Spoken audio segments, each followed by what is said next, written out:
All right, now let's talk about pricing, because this is where you decide how much you actually want to earn from each participant. On this screen, you're not setting the final checkout price.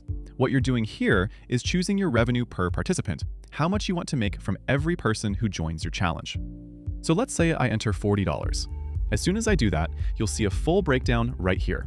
You can see your revenue per participant, the payment processing fees, the CommuniPass success fee based on your plan, and the final amount the participant will see at checkout. Everything is fully transparent, so you always know exactly how the numbers work. By default, the currency follows your account settings, but you can change it if you need to. Now, sometimes you might care more about how the checkout price looks to your audience. Maybe you want it to be a clean, rounded number, like $49. If that's the case, you can edit the checkout amount here, confirm it, and the platform will automatically recalculate everything in reverse and show you exactly how much you'll earn per participant after fees. So whether you start from your revenue or from the final price, you're always in control of the numbers. At the bottom, you'll also see an estimation tool.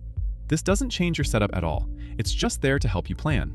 You can use it to see how your income looks with 100 participants, a few hundred, or even a few thousand based on the same pricing. Once you're happy with the numbers, you're ready to move on. That's it for pricing. Let's continue to the next screen.